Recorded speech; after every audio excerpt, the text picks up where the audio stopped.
Broadcasting from the business capital of the world, this is the Podcast Business News Network. It's funny. I had a conversation with a friend today, not even more than 15 minutes ago, and she's looking to stop smoking.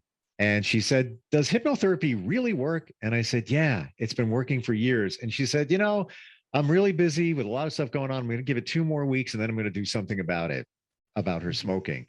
And Yes. we're going to learn more about hypnotherapy today because we've got Debora Sartain who joins us, who is the owner of Hypnothinc. And you do it all the time for people and get great results, right? Hi, Debora. How you doing? Hi, how are you, Steve? I'm great. Absolutely. The smoking cessation is the easiest issue I deal with hypnosis. I wish everything was as easy as quitting smoking. Wow. And I can do it in an hour. I have about a 96% approval rate. When somebody comes to me, by the end of that session, they usually hand me their cigarettes, pack of cigarettes, and say, I'm done, I'm never going to need these again.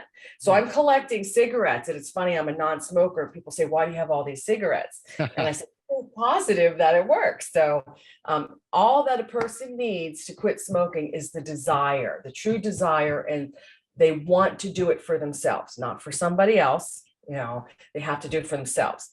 A lot of times they start wanting to quit smoking for somebody else. Maybe they have a spouse or a partner or somebody who's a non-smoker, or their job now has become a non-smoking facility. So that's usually the genesis of wanting to start, or the doctor said, look, you got to knock it off. It's bad for your health. So what I do is I talk to the person, see if they're motivated, because if you're not motivated, I can't help you.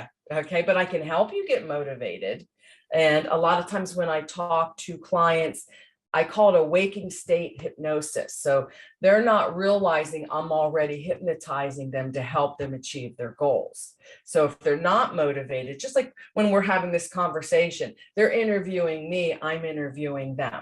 I'm getting to know who they are, what motivates them, what kind of language that they respond to, and that helps them further their desire to make that change. And the change is really easy. It's an incredible experience. And hopefully sometime in the future, in one of our podcasts, I can bring in some of my prior clients who are excited to share their experiences. So a couple of quick thoughts here with the clients giving you their cigarettes. You're probably sitting on tens of thousands of dollars in cigarettes because they're so expensive. Yeah. Which is another reason why you should be quitting smoking aside from your health and everything else. And then the other thing you just said, Debora, is it almost sounds like you hypnotize somebody to hypnotize them. In other words, to get them to that point where they want to be hypnotized, but they don't even know that you're doing it. Right. That's called a waking state hypnosis. And it happens every day, 24/7. Just turn on the TV. And most people aren't aware that they're literally, every script that you hear is a hypnotic script. And they call that neuro-linguistic programming. Wow. And I'll put that in very simple terms. Do you know when you tell a child, don't touch that, and then they touch it, and you think they're being defiant? What you're literally doing, the way the brain works, is you put a negative before a command. Don't touch that. All the brain hears is touch it with an exclamation point. So your child is just doing what is natural and they're touching it.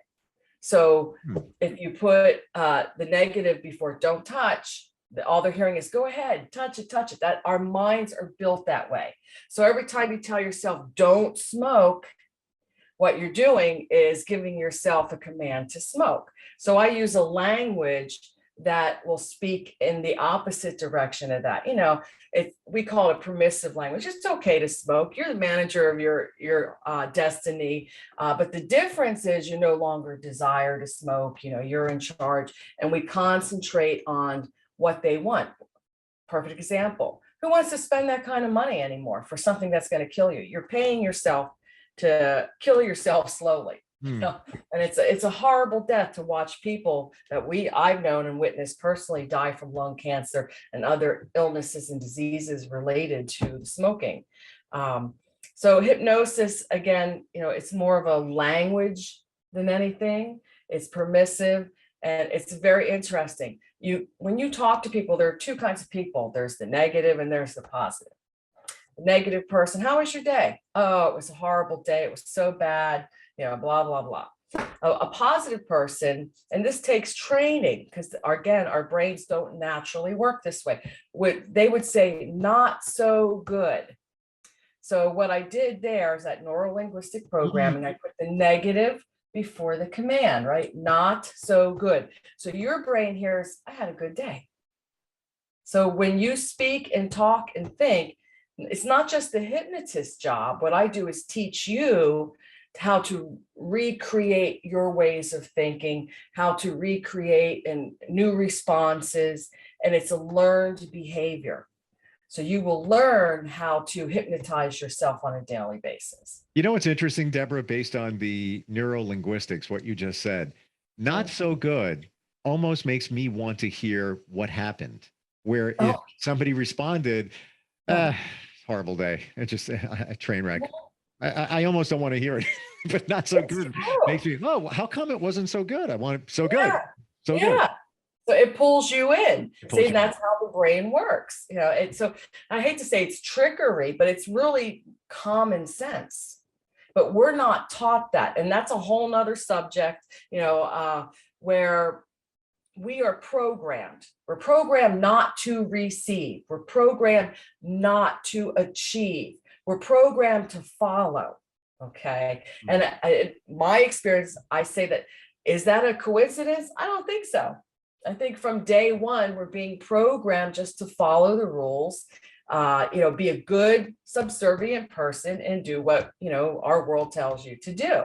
And then the people who think outside the box are wired a little differently. They have tapped into this inner self subconscious that is so much more powerful and creative and thinks unlike most of the people that you come across. Those people are using that hypnotic state, whether they're aware of it or not. And we've talked before, but we can get in, and you just mentioned it a few seconds before that, we're hypnotized during the day when you're driving. The great analogies, you show up someplace and you're like, how did I get here? I don't even remember driving here. Now you were fully conscious, you were driving, but then you look and like, I zoned out. I think that's the best description, zoned out. Yes. And I'm glad you brought that up. Because how often do we watch somebody, they pull one of these, they're like, earth to Debora, okay? And we think we're doing them a favor by bringing them back. And what that is, it's the body's natural state of relaxation. So our brains have a circuit board, let's call it a circuit board inside.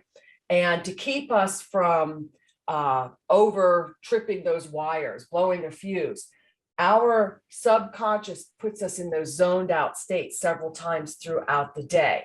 That way we don't go crazy, okay? But how often because we emulate what we see all the time. So when we're kids, we see someone yawning or zoning out, and then we call them a space cadet, and we literally interrupt them from that necessary break that they need. So here's my public message announcement for the day. If you see someone zoning out, please let them be in that moment, because that body is doing what it's supposed to do. That person needs that mental break right then and there. It only lasts for a couple seconds. Yeah. Well, it's like if you see somebody yawning, you want to yawn, but it's also like, what are you so tired for? And they might not even be tired. They might just, I need a break. I need a break. Yawning is the greatest power of suggestion. Just the fact that you said it, I'm trying to suppress a yawn right now. Hopefully I'm not boring. No, not at all. I mean, have you ever you watch your dog yawn and then you yawn and vice versa? And it's literally a power of suggestion. There's hypnosis, a daily activity. Hypnosis is something that has to be forced or coerced, or a professional person can only utilize hypnosis. We're doing it every day, all the time. When you listen to a public speaker, a politician, listen to how they talk. You'll become more aware of how you're being manipulated in their speech. One of the things that I noticed with our prior president, he uses the triple bind. Okay. And the triple bind is he says the same thing 3 times. It's a very hypnotic way of speaking. He also uses a language that an 8th grader can understand. It's intentional. But a lot of people go, oh God, he's not eloquent. Our prior president before that spoke with a silver tongue and used big words and was very eloquent. But a lot of people respected him, but they didn't understand what he was saying. So, one used hypnosis and one used ego. Does that make any sense? Totally. And the call to, the triple play, whatever it is. Some comedians, George Carlin, famous for doing that because he would illustrate a point. He would illustrate a point, and it's right in your head. It's crystal clear. Interesting. And to go back to neuro-linguistic programming from a marketing standpoint, because now you got me thinking. You ever hear a commercial that says, "Don't wait, this is an amazing deal." And what's the last thing you hear? An amazing deal. Yes. And how many times they mention the name or the number? At least 3 times. It's always it's a rule of thirds. You're correct. Yeah. Yes. So it's repetitive. It has to be repetitive within a certain amount of time. And we just naturally, okay, it's in there. It's in there. We gotcha. Advertising is perfect. That all advertising is a waking state hypnosis. So our marketing career people, they know hypnosis whether they're aware of it or not. So you're probably not aware of this, but I have a small business and it's a marketing company. Okay. That's where I'm standing now. And actually, I've collected about 14,000 social security numbers by giving out a email address in the last 5 minutes, and people didn't even pick up. Really? Not even you. And thank you, by the way. I can't believe it ends in 143. But anyway. That's not true, folks. So questions for Debora. By the way, we're talking with Debora Sartain, who is with Hypnothinc.com, right? Give us the website. Spell it out for us. It's HYPNOTHINC.com. There's no K. Gotcha. Makes you think. Okay. And what if somebody can't be hypnotized? Does that ever happen? You just can't put them in that state? I may have had 1 or 2 people in all the years I've been doing this, and that is because they don't want to be hypnotized. And why don't they want to be hypnotized? Because they're afraid. They are fearful that I'm going to manipulate them in some way, like take their social security number that you do so well, or make them cluck like a chicken or do something they don't want to do. And, we briefly touched on this before. I can't make anybody do what they want to do. If I could, would I be sitting here in Delaware, or would I be on a tropical island with my toes in the sand with a cabana boy serving me my drinks? Oh, for sure. Yeah. I wish, but not to discount that. Using hypnosis, though, empowers somebody to reach for their dreams and to manifest what they want. So, getting back, I'm going off on another branch here, but I can't make you say or do anything against your will. And even if there are people who claim they can do that, they really can't. Yep. You can't collect those numbers. You can't get bank accounts. You can't make somebody go do your bidding for them. I always think of the Scooby-Doo cartoon. The evil innkeeper says a word and then everybody starts doing his bidding and they become zombies, Yeah. And it doesn't happen that way. All hypnosis really does is tap into that subconscious mind that we had talked about, where the subconscious mind is the most powerful part of us. So I like to say, this guy here is the devil on your shoulder. That's your conscious mind. This guy here is the devil or the angel on your shoulder. That's the subconscious mind. What's happening is the devil has more power. And a hypnotist wants to bring cohesiveness, equality. So they work together instead of against each other. And this guy over here, he thinks he's serving you best. This is the guy, oh, you better not do it because you're going to fail. And what if you fail? And, you could get hurt and, all those negative thoughts. Where this guy here is like, wait a minute, I can show you the perfect way to do this without getting hurt. Like, it's blue skies ahead. This guy here can remember 7 to 10 chunks of data at any given time. That's why our phone numbers are what they are. Okay. This guy here can handle over 60 million bits of data at any given moment. Think about that. So which part of the brain do you want to use? You want to use this guy here. You don't think about breathing, do you? You don't think about your heart rate and your pulse and your blood and everything working in your system so that you can breathe. It just happens. And that all comes from this part of our mind. All the organic, the good stuff is right here for us.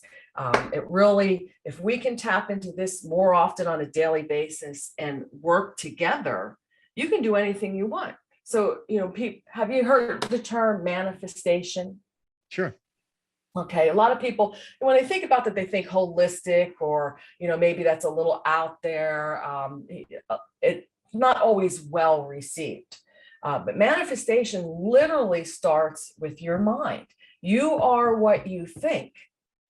And my job as a hypnotist is to find out what you're thinking and what part of your thinking is not serving you. Perhaps your thinking is creating that anxiety that you have. Your thinking is creating your lack of prosperity. And that's a big issue with people because they are thinking in a way that's been taught to them or assumed, limiting thought belief. So, I give this guy a little vacation. I preoccupy, call it troll under the bridge. We talked about the stopwatch. This guy goes, oh, that's pretty shiny, and it goes off and does its own thing. And then this person comes out and this person knows the answers to your issues. So say you're having anxiety issues or you're having money issues. I can tap into this person and say, what's really going on?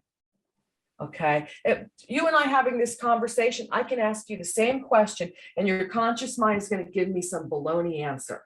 And you think it's the truth. Okay. And that's why when people go and they talk to a great counselor or psychiatrist for years and years and years, and they just don't get anywhere because they're using this part of the brain. It's not the counselor's fault. It's just a technique. Okay. So what happens is we talk to this guy. This guy has all the answers. I don't have the answers, and I'm not going to tell you what the answers are.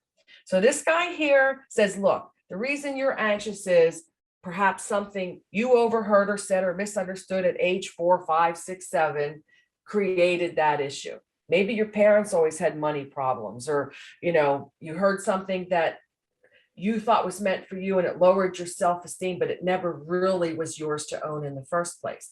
So this part of the brain will tell you where that comes from. And this is why it's so easy. Just like with the smoking, I say, well, why do you want to smoke? And this brain goes, you don't really want to smoke. Like you hate it, but you do it because it's a habit. Well, what can you do instead? And this person here will give you all the solutions and the answers to resolve any issue that you want. It's really that easy. Well, I have questions about that, but I'm glad you brought up smoking because instant feedback. We have Kathy from Rhode Island, and she says, I need to stop smoking. How many sessions will it typically take? In my experience, I say one. Wow. Okay. Yeah, one. 96% of the time it's one. I believe in this so much that I offer a lifetime reboot. If you ever start smoking again, maybe you get divorced or you have a health issue or, daily stressors that are exceptional. Some people may go back to smoking, but the good news is you were already hypnotized once. So each time you go into hypnosis, you go quicker, deeper, more profoundly. So it's going to work even better for you the second time. So all I have to do is have one of these little sessions like we're doing here. 30 minutes later, they're a non-smoker again. So 30 minutes out of it. I just don't understand. Why wouldn't you do it? And you don't have to do anything except have the want to make a change. That's it. You can just sit and listen and let Debora take the wheel and roll you on through it. So now when we talk about, this side, the subconscious, right? Which is the one we like this side, but we don't use it enough. Is that also tapped into when you meditate? Is that why meditation is so important? Is that, and what are some of the other ways that we can tap into that? Okay.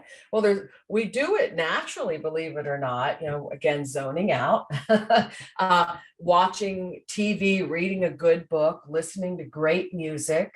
Have you watched your kids play video games? Oh my goodness, they're in a hypnotic state. They have that hyper focus and you can't get their attention because they're zoned into it. Yep. So anything that brings you joy or pleasure, Anything that brings you peace of mind, maybe a walk or exercising or yoga or meditation, will get you to this part of your mind. Hmm. But can we really tap into that part of our mind? Now, I know that you go way layers deeper in terms of what we talked about. Maybe you heard something as a kid and there was an issue, whatever. How can we do that on our own? Get it even closer to tapping deeper into that. You can, once you are shown how to do it. Most people on their own don't even know that there's that part of the mind. They don't understand it. I mean, we've all heard conscious, subconscious, but what does that really mean? Okay. And my job as a hypnotist is to give you the tools to be able to access this part of your mind. So whether it's, everyone's different. So our conversations are always going to be different. Someone, it may just me making a suggestion to take a few deep breaths. Someone else, it might be you visualize a stop sign, or you're in your favorite beach location with your toes in the sand. A power of suggestion can literally take you to that part of your mind. Also, I will explain to people, what is it that you like? What do you want to do? Blah, blah, and I will find out what relaxes that person. So, what's one of your favorite things to do? Me personally, Yeah. when it's warmer out, love to go kayaking. Oh, that's wonderful. And nature, you can't get any closer to your higher self than being in nature. So kayaking is a great way, you get on that water. So you're paddling. So you're already preoccupying the conscious mind. And then the beautiful scenery takes over and you're in that natural hypnotic state. And you probably get some very creative ideas when you're in that state. Or do some life thinking, even when I'm done paddling and I get to a certain spot and I just put my feet up and just have a cold drink, and I'm just like, all right, close my eyes, just like, and the motion of the water is also helpful too. I always like to go somewhere where it's a little wavy, like a harbor. I like salt water than just a big lake, only because there's more going on, and maybe it's because it occupies my mind more. There's more to see. It's bringing you back to the womb too. You kind of slush around in there, and that's very comforting and soothing, even as adults today. And for some reason, when we're born, we don't remember all that. In hypnosis, with the regression work, we can take people back to the womb. We can take people back before the womb. We start traveling in other lifetimes. I don't like to say, we're going backward or forward, because time really isn't linear.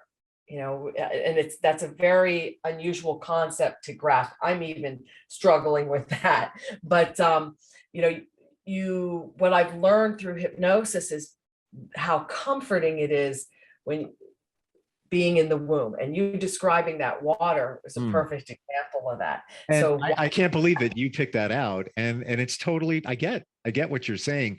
And that also sparked something that somebody told me, that a lot of what you heard when you were in the womb can affect you. So let's say your parents had disputes or whatever it might be.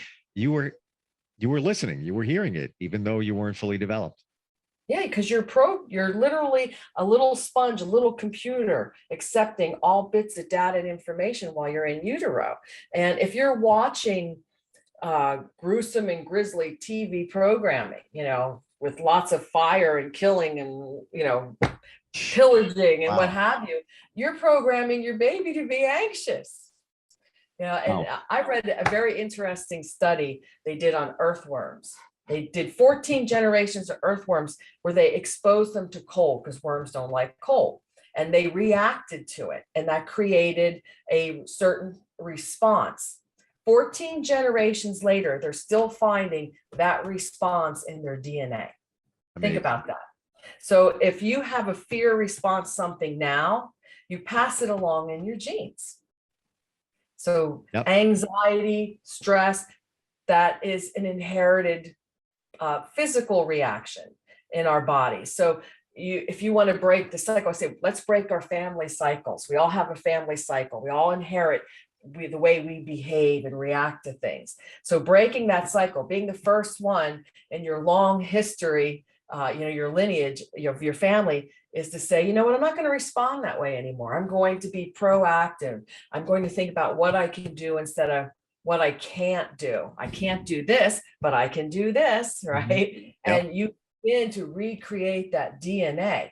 And, that triggers another idea. People say, well, how can you use hypnosis for heal your body? Absolutely. Because we are, with our mind, recreating that DNA. Yep. And study, just like the earthworm or proof positive, we can do that. I don't know. Did I ever, and we have a couple of minutes here. Did I ever share the wart situation that I encountered? Okay. Now this is to your point that you can heal. So long story short, it was like July 4th. I went up into my attic to get some boogie boards and I'm coming down and I fell. So I rode the stairs down and hit the concrete in the garage. I impacted with my foot, which caused a minor injury. But because of that, I got a plantar's wart. Never had warts before, ever. So I go to the podiatrist for it. He tries to treat it, a couple of sessions. It's not going away. He tells me, will it to go away? Think that you want it to go away. And I look at him, I'm like, really? He goes, yeah, trust me on that. So I did. And I would just think about it. I want you to go away. I need you to heal. Not more than 4 days later, it was essentially gone. Yeah. Wow. You're tapped in. And coincidence, maybe, but here's the guy treating it and not having success and telling me to do that. And I'm like, all right, whatever you say, it worked. It worked. Well, it absolutely did work, because I know people have those plantar warts and they have them forever and they can't get rid of them. They end up getting them cut out. Yes. And in 4 days, you change your mind. Instead of looking at it as, oh my gosh, I have this, I can't get rid of this, it's so painful. You thought, you gave it almost like love, like, you know what, you're not my enemy and you're going to go away. And that was a hypnotic state. So whoever gave you that advice is also a very tapped in, tuned in individual. I guess so. And you know what? He was trying to avoid doing surgery. He was doing, a couple of frees here or there, but he's like, next step is going to be the knife coming out. I'm like, yeah, all right. He goes, well, all right, then do that. So let's tell it. We got a minute left here. Let's tell everybody if they want to make a change in their life. And I think we've addressed all of anything that any objection anybody could have about hypnosis. And I mean, don't be afraid. It's been here for a long time. Yeah. And that's what I do with my sessions. My first session could be 2 hours long. And the first hour is just me overcoming your objections and educating you so that you're completely comfortable, allowing me to put you in that relaxed state. You can't be relaxed unless you got to show me, you got to answer my questions. I want to be 100% certain I'm in the right hand. So it's important for me to take that time with somebody, answer all their questions, get to know them, overcome their objections so that they're like, oh, really? Oh, piece of cake. I'm ready to do this. And you create a trust, a bond, because you are trusting me. You're putting your life in my hands. So it's very important. I take very seriously everything I say and do, because everything is a suggestion. I can't even explain to you how you're going to respond to certain things, because that's a power of suggestion. It has to be your own unique experience. Tell everybody how they hook up with you and make that change. Okay. You can reach me on my hypnothinc.com website, hypnothinc.com. Love it. And I'm going to go back to neuro-linguistic programming and say, don't wait. I love it. It'll change your life for the better. That's right. Thank you. Debora, it was great talking with you, and love the information. And you really have a way of just making it so crystal clear and understandable. And that's so important, especially when somebody isn't really sure, about hypnosis. Totally appreciate it and look forward to catching up again soon. Oh, I look forward to it too. Thank you, Steve. Same. And we'll be right back. Are you looking for even more of the podcasts and hosts that you love? The Podcast Business News Network is proud to announce that you can now listen live on the MyTuner Radio and online Radio Box apps for iOS, Android, and the Amazon App Store. Or check us out online. Search for Business News Network on mytuner-radio.com or search Podcast Business News Network on onlineradiobox.com/US so you don't miss a minute of the action.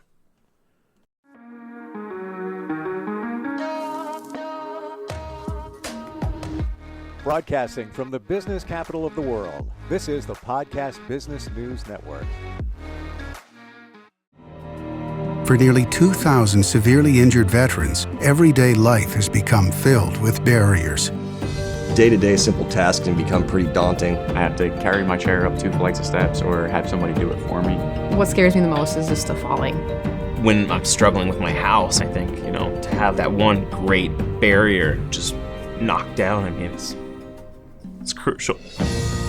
Home for Our Troops is a wonderful nonprofit that builds a Mortgage-free, fully adaptive, handicap-accessible house. And there's no catch. It'll be our very first home that we've ever owned. This is a game changer. This is where your life begins again. We need you to join us in completing this important mission. Please visit hfotusa.org and help build homes and rebuild lives. Because of you, everything's going to be okay.